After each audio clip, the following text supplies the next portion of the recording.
Okay, so that's the first. The second, then, is that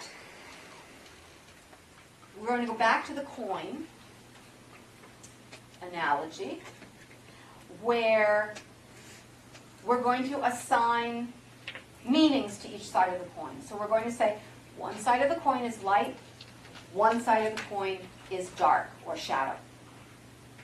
And the habitual idea for third density beings is only lean toward the light. We don't want to see the shadow. If we ignore it, it won't be there. But as you know, what ends up happening? You become very unbalanced. So many of you know the story. We're going to make it very, very brief, but it has to do with my civilization, the Pleiadian civilization in the ancient days. When my civilization was transitioning from third to fourth density, we had a tendency to never want to see the shadow. We just thought if we lugged it away or if we ignored it, that it would something would happen to it. It wouldn't be there anymore. But over time, my civilization developed what you could call a plague. A plague.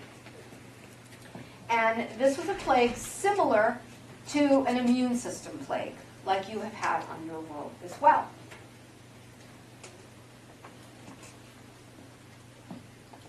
All of our best minds,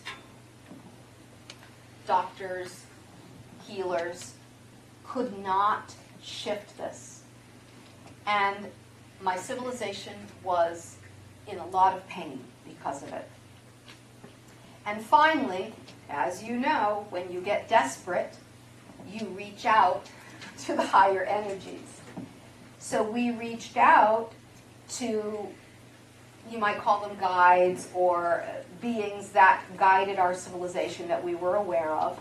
So the shamans of my society reached out to these beings, and through a lot of ceremony, they finally saw the problem.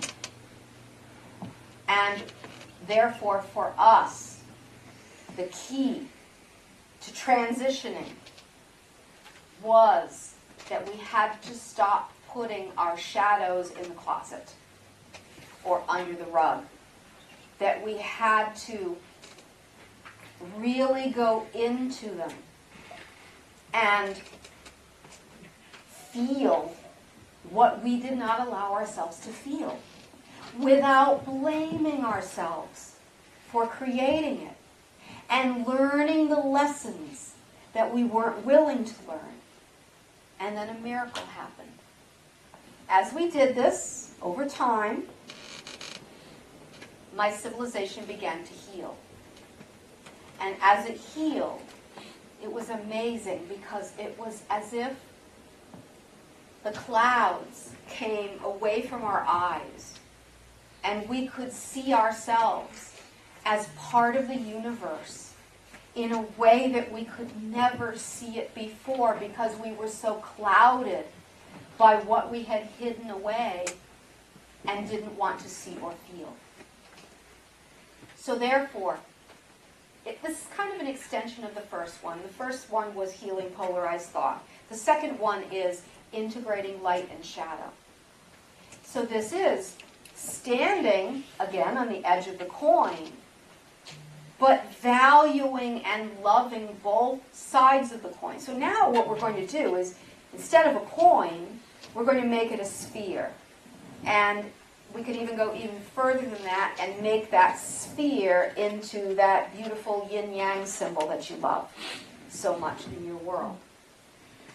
That expansion of a flat coin into a spherical reality that encompasses and integrates darkness and light and all polarity will transition a species' consciousness.